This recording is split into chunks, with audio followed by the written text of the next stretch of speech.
Hello there. Today I am going to use this opportunity to explain how a carefully thought out interface, like the one for the RezMela app that we are demonstrating here, can really speed up the creation of a product that you want, and it really shorten the path between your idea and what you want to make. And I will focus on one particular function, which is the resize function. And then we'll have a fun little experiment. Okay, so let me start. Okay, first I'm going to create a grid that I'm going to raise at 1 meter above the ground. Okay, so here I am with a grid raise. The next thing that I'm going to do, I'm going to add a little what we call a hexatile. So I'm going to take this and place it here. Okay, so that's a fairly big grid, right? But let's see how resize works. So if I resize this by, let's say I halve the size and then I keep halving the size and make it pretty small. So let's see, is it small enough? Yeah, I guess it's small enough. And then what I'll do, I'm going to add another tile of the same type and try to make, a little scene here.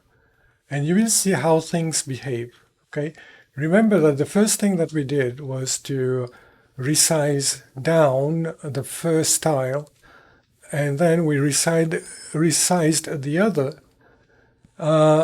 We actually did not have to resize the other one explicitly. The system automatically knows what is the current size of the object.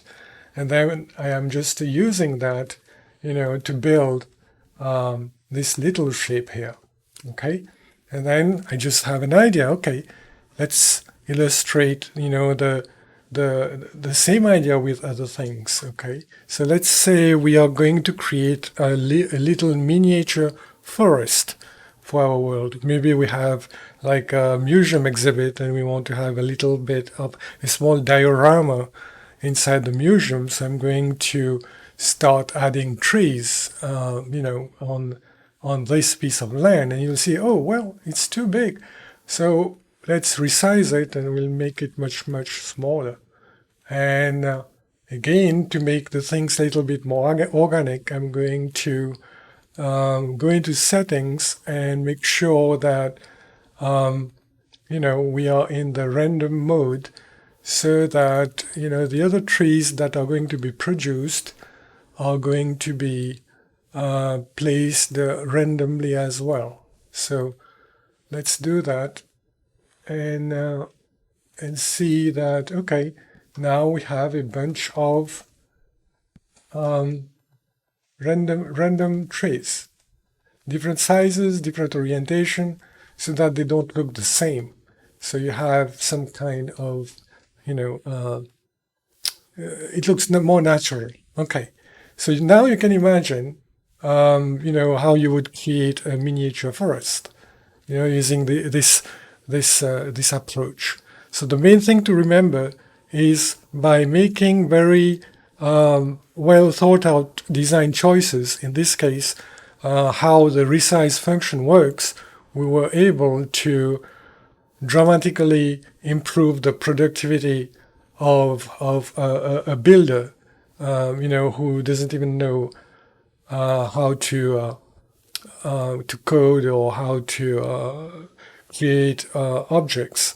So one of the advantages that you have with our application is that we've already curated a library of objects that's likely to be used, and two, you have all these different building tools that really make things much simpler. And so here is an example where, just like in a cooking show, I already had, a small miniature environment built, and here it is. And if I click on finish, and you can see that I now have a neat little miniature forest around me. Now, if you are into having tiny avatars and things like that, and I know that's popular in virtual worlds, you can have that as well. So here I am as a giant standing behind my miniature forest. Hope this clip was interesting. I'm going to stop it now in order to keep it short, and I'll see you next time. Bye for now.